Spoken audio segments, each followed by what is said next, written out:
Hey everybody, it's Sam Culper from Forward Observer. Thanks for watching.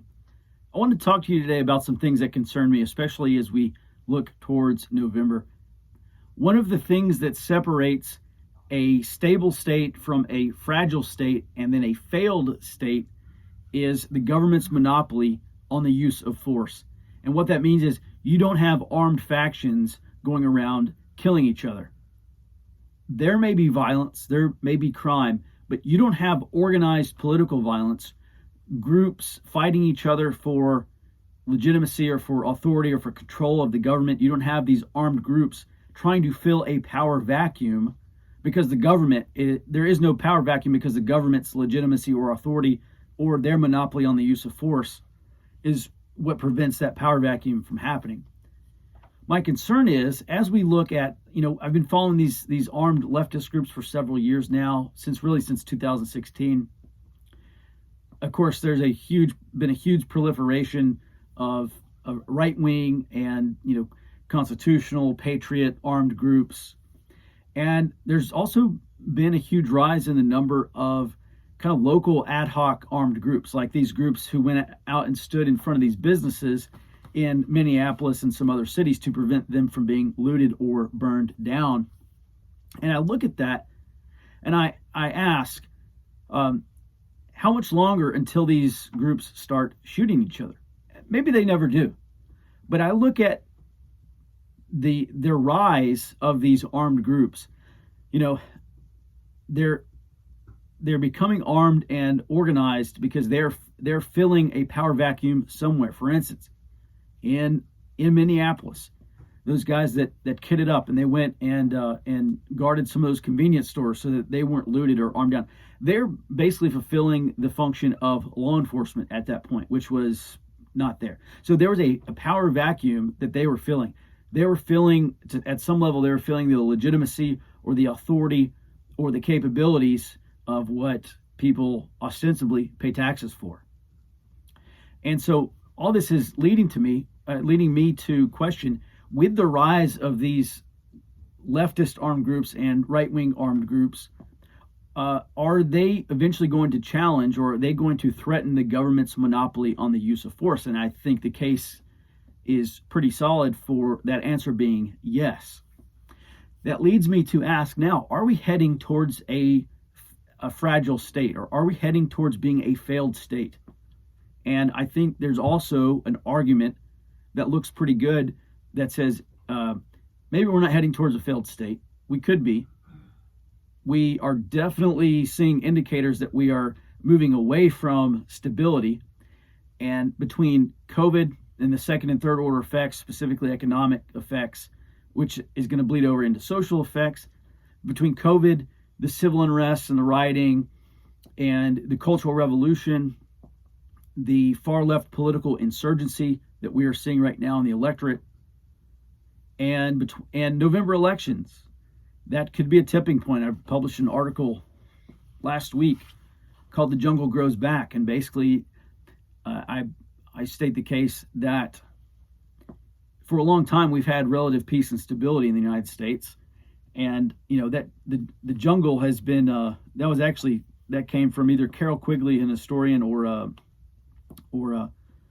Samuel P. Huntington, who's another historian who wrote the book called Clash of Civilizations, and that's where that jungle concept comes from. Basically, he's saying after 1945, we had this new world order or whatever, this global order led by the United States, and the United States basically cleared out the jungle for periods of relative peace and prosperity and stability in the world.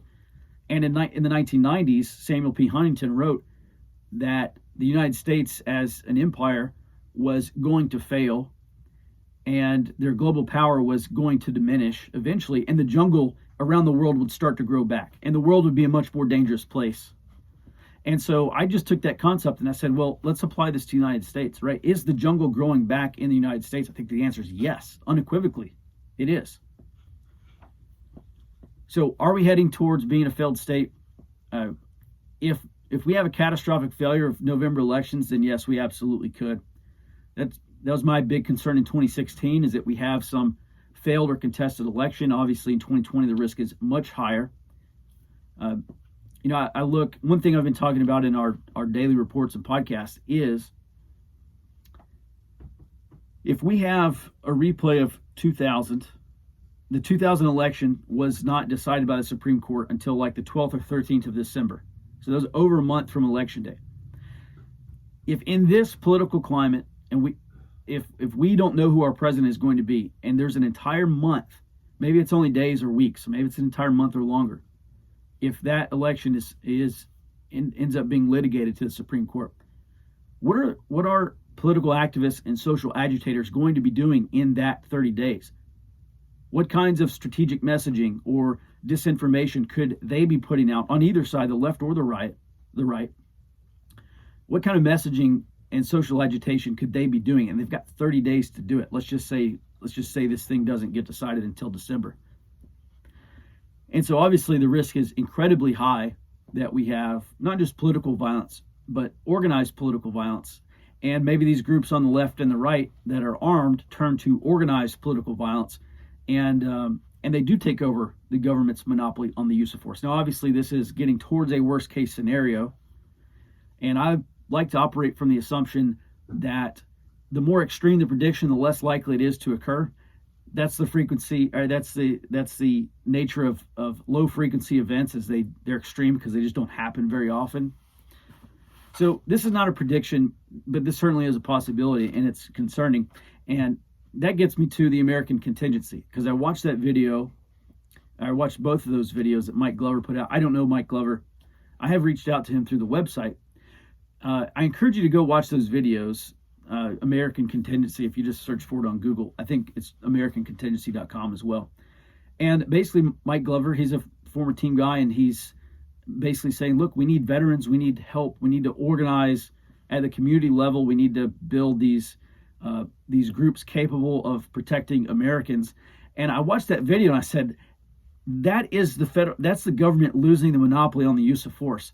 When armed citizens, when patriots have to come out and and fight back the barbarian hordes, or whatever, protect the gates of the city from barbarians. That's exactly what that is. And I saw that video and immediately I thought, wow, the United States really could be headed towards becoming a fragile state between the economy, depending on what the economy does and what happens in November.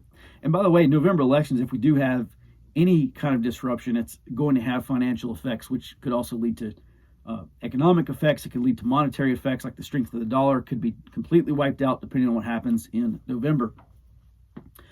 And so, that's something that I think I could get behind, the not as an organization part, but I certainly could support in some way, support the American Contingency Project.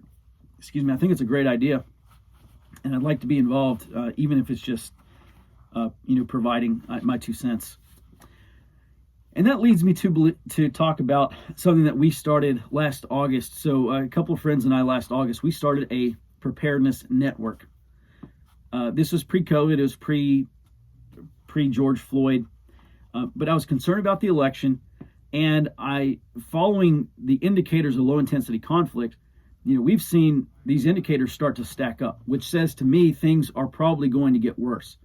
And this has been occurring for the past several years. So I thought, look, I felt a very strong sense of urgency. We got to build this local preparedness network. We got to start bringing in everybody and crowdsourcing local information. We were having one meeting a month, and then COVID hit, and then that kind of got sidetracked or derailed for a little while. But last Saturday we had our first meeting in a couple months, and our first formal meeting in a couple months. We did a Stop the Bleed course with some of our guys, our medical professionals, and they ran us through this stuff. It was really great training. So what I want to do is encourage you. One thing I told my guys in that group, we have a little over 3 months until the election. That's 3 meetings. If you have one monthly meeting, if you're lucky, that's 3 meetings. That's not enough time to do all the things that we want to do. And we started this back in August, and we still don't have enough time to do all the things that we want to do. So what I really encourage everyone to do is, if you want to get involved in American Contingency, that's great. Generally, I'd recommend it based on what I know, what I know about Mike Glover and what I know about what he's trying to do, that mission and focus over there. Maybe if that's not for you, what I would highly recommend you do is start a preparedness network. Start with friends and family.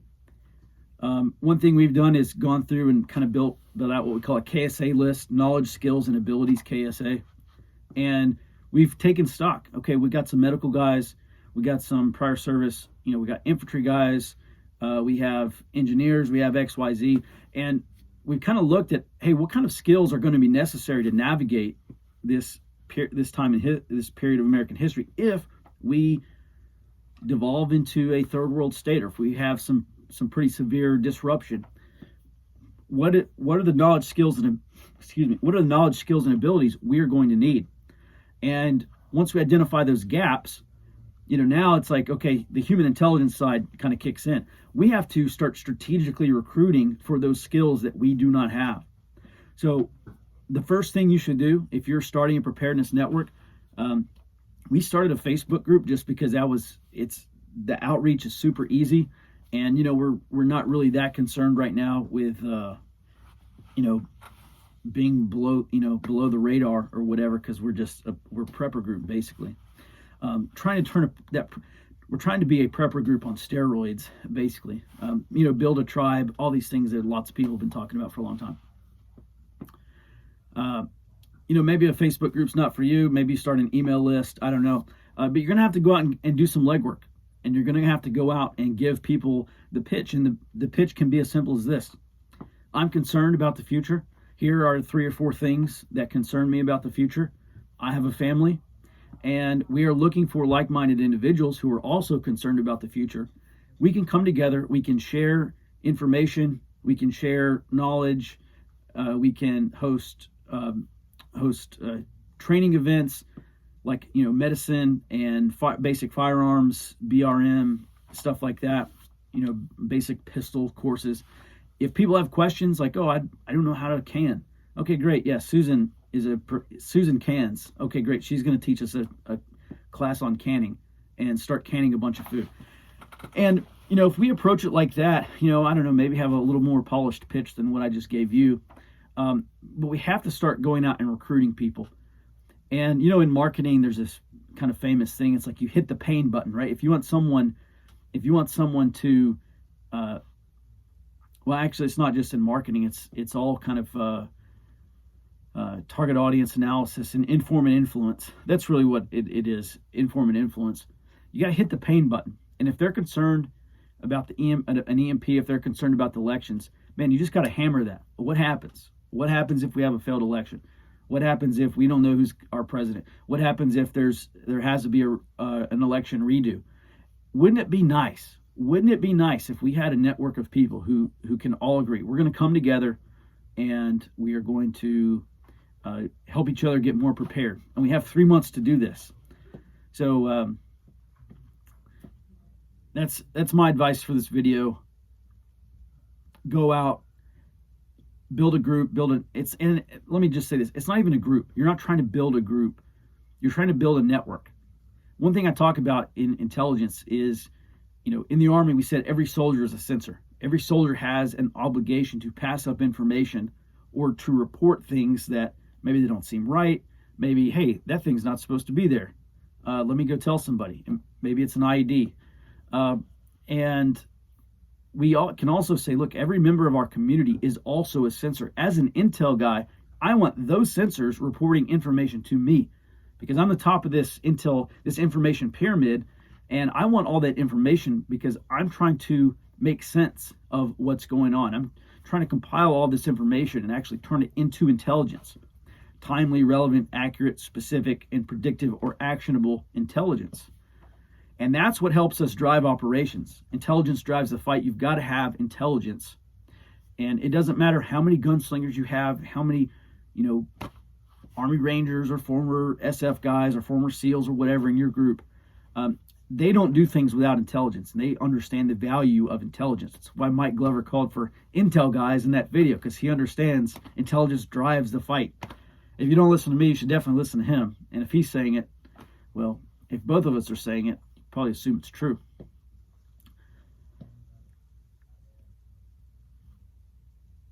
I guess, recruit strategically. Look at your skills gap. Look at your gap in expertise. Maybe go out and recruit an infantry guy, or go out and try to recruit a special operations guy. Oh yeah, my buddy Tim, he was in Ranger Regiment. Oh, my buddy Tim, he was in 7th group or whatever for a while. He's in 18 series or former 18 series. Great, let's go talk to him. He may be looking for a group too. He may be looking for certain elements that he can train up as well. So if you can do that, go do that if you can. At this point, that's pretty much all I need to say for this video. Hey, it's been a while. I'm sorry that I haven't done more videos. As long as everyone's okay with this setup, I will try to do more videos, like probably at least one a week now. Maybe even a couple of videos a week, because I can just toss my camera up on the ledge here and go with my thoughts. Let me know in the comments, and if you like my message, do please like this video and subscribe to it. It'll help me reach more people. And man, I'm ready to talk about intelligence on YouTube. I'm really ready to start hammering, talk a little bit more about what we're doing here locally, talk a little bit more about what you should be doing on the intelligence front in terms of developing a network, developing reporting streams, developing sources, how to put all this information together so that we can better drive security and preparedness planning. And man, if we can all do that, I'm willing to do my part and teach and do these videos. And if you're willing to act on that knowledge, I think we can do a lot of good for a lot of people in our community across the nation. Because there are a lot of groups like this forming, I've noticed. And they probably just need some advice and assistance in terms of what they should be doing next. We have like 100 or a little over 100 days or something like that till the election. So I look at it this way. I've got 100 days. I've got 100 opportunities to wake up and say, how can I advance my level of preparedness? Basically I've got 100 times to do this. What can I be doing every single day? And maybe I'll expound upon those thoughts in a future video. Well, that's all for this video. Again, if you please like and subscribe this video, you'll help me reach more people with my message.